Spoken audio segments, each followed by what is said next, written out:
So I actually made a pretty big mistake with my investment with Goldman Sachs, and I want to share that with you guys today so that you can learn from this mistake and hopefully avoid it yourself. Let's go.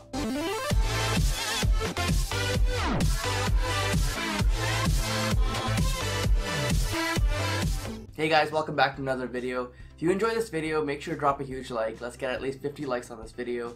If you want me to share more about my positions, my mistakes, let me know in the comment section down below as well.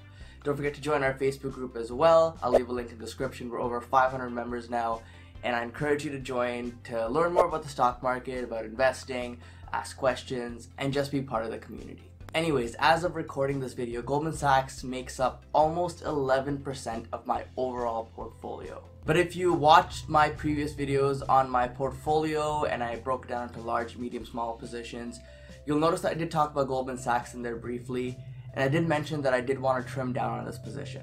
There's a few reasons why I do want to reduce this position moving forward, and I'll get through those in this video. And there's also a few reasons why this position got so large in my portfolio, and we'll go through those reasons as well. But like I said, as of right now, this position falls into the large portion of my portfolio. So if you haven't seen that video, make sure to check that out as well, because I not only go over Goldman Sachs, but I also go over a couple of other positions as well that are large positions in my portfolio.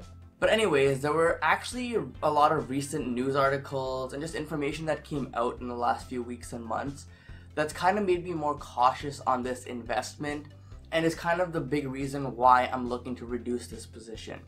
I'll get into those reasons soon, but I do want to talk about how this became such a large position, my number 2 position technically, in my portfolio before I get into that. So I initially entered Goldman Sachs because I wanted some exposure to the financial sector. I didn't have any exposure there, and I thought if I did have exposure there, it would diversify my portfolio a bit better, and overall I'd be safer in market conditions where a certain sector gets hit, especially tech. Now speaking of tech, my portfolio is very tech heavy, but those are the companies I truly believe in, so I don't really have too much of an issue with that, but I did want to diversify it a little bit so on days that tech is down, these other positions like financials, consumer, etc. will kind of make up a little bit for that loss. When looking at all the options in the financial sector, I found that Goldman Sachs was one of, if not the best at the time, because it had good fundamentals, good branding, and they're known as the best investment bank out there. And so far in 2018, we've had incredible amounts of volatility, and when there's high volatility in the market, companies like Goldman Sachs is one of the few that actually benefits immensely from that. And you can see that from its past 2 earnings reports where they completely blew out estimates and they just beat on every front pretty much. So anyways, I originally opened my position in Goldman Sachs a few weeks, actually a couple months ago now. And over the next few weeks from when I opened it, it slowly trended lower and lower. Once it dropped to around 5% below where I entered, I added more to my position to average down that position. Then fast forward a few weeks after that, it trended another 5% lower, so I added even more to lower my cost basis as well. But now before I knew it, this position was way out of control, and from a dollar value, this was actually my second largest position, even though I didn't intend it to really be that large. All I was really doing is averaging down on my position. I still believe in the company, and I figured since it's down at a lower price, it's an even better value, so I added more in. That's typically what I do for my positions. But since Goldman Sachs is such an expensive stock, the dollar amount really added up and it became my number 2 position. Now, even though I like the company, the question really is, since it's in my large position portfolio at the time, do I like it as much, if not more, compared to companies like Apple, Amazon, Facebook? So I really had to sit down and think about this for a while and figure out if Goldman Sachs was really the second best company that I personally believed in. And the conclusion that I came to was no, it really isn't. So what I really had to do was sit down, evaluate how much of a position I want in Goldman Sachs, and as a result, I have come to the decision where I do want to reduce my stake in this, and I did make a mistake where I let this get a bit too large for my own personal comfortability. So although we've seen big beats in Goldman Sachs from their earnings, like I just mentioned a little while ago, the stock price has not really reflected that, and it has been lagging behind. To be fair though, the XLF, which is the financial ETF, has been kind of underperforming the market in general, But if you look at the average here, you can see companies like JP Chase, Citibank, pretty much most of the banks are still outperforming the average index, where Goldman Sachs is not. It's actually underperforming the XLF. So this kind of was one of the first flags that was raised as to why this stock, out of all the other banking stocks, was lagging behind when it should theoretically, in this market and this volatility, be one of the leaders in the banking space. So anyways, I did some more digging into this, and one of the results that I found when looking into this and researching this deeper kind of troubled me a bit, and is actually the main reason why I'm reducing my stake in Goldman Sachs. So I found a report on recent bank stress test results.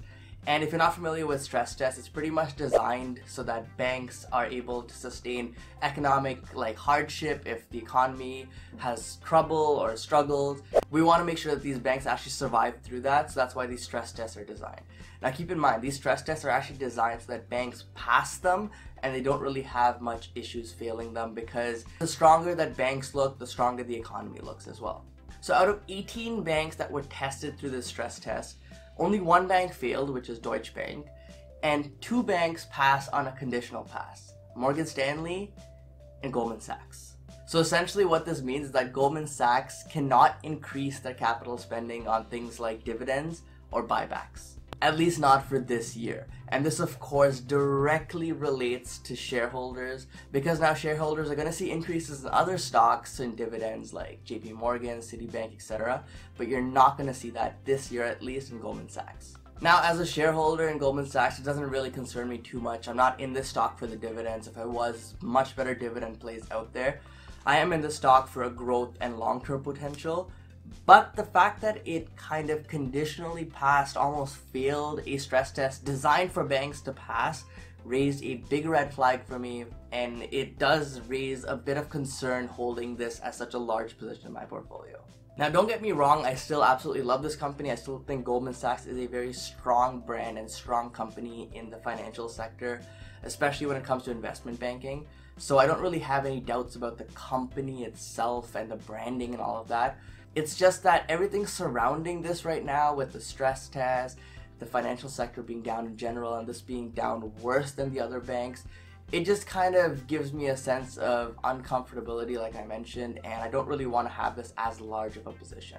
So now the question really is, will I completely sell out of Goldman Sachs? The answer, I can't really say yes or no. I would say possibly. There is a potential that I might completely sell out of this position and look into another position. I do have my eye on another financial bank, which is much healthier, especially after the stress test and all of that. So my money might get transferred from Goldman Sachs to that. But as of right now, it's still in Goldman Sachs. I still do want financial exposure in my portfolio because I do want to diversify myself in that aspect, and financials are a big part of the market, especially when the economy is this strong. And I do kind of want to reduce this because I want this as a medium hold in my medium portfolio. Now that's because I don't really believe in this or any other banking company as much as I do companies like Amazon, Alibaba, Apple, etc. because those are my large positions and those are the ones I believe in the most. These are kind of just there on the side to diversify myself a bit more. I still love the companies, I still want to put money into them, but just not as much as my large positions. Now, if the fundamentals of Goldman Sachs or financials keep changing over the next few months, you can almost certainly bet that I will keep reducing this position and most likely eventually exit this position completely, but we'll kind of have to wait and see how that turns out. I think that after tech earnings that are pretty much coming up and going on in the next few weeks, that sector rotation will happen and money will start flowing out of tech back into financials, and that'll help move financials higher again and start the rally in financials, because they have been lagging behind. They have been the ones pulling down the Dow quite a bit. So if they start rallying, I think we'll see the overall market, look a lot healthier as well. So I really hope this video gives you some insight into my thinking here. The big mistake that I made, really in a nutshell, is I let this position get too big and too out of control because I wasn't paying attention to the dollar amount that I was putting into this position. Now, because of that, I have to go ahead and start trimming it. And I'm not going to sell this at a loss because I did have a pretty decent cost basis on this. But it does give me a lesson where I could have put this money into tons of other stocks and made much better return on my capital instead of having it in Goldman Sachs. So what I would do is I would highly encourage you to do the same thing that I did. Sit down, look at your portfolio, kind of evaluate your positions, see if your top positions really are companies you believe in the most, and if not, then maybe it's time to reduce those positions or maybe add more capital to increase the other positions. Either way, you shouldn't really have companies that you don't believe in or are speculative as your top holdings, because that's a very, very risky play. You're not really confident in the business. If something changes, you don't know what to do, and it's kind of a recipe for disaster and stress and panic and all of those bad things. But anyways, if you want to discuss your portfolio further, if you have any questions on your positions, either leave them in the comment section down below or join the Facebook group like we mentioned before. Thanks so much for watching, guys. Don't forget to invest positively, and I'll see you in the next one.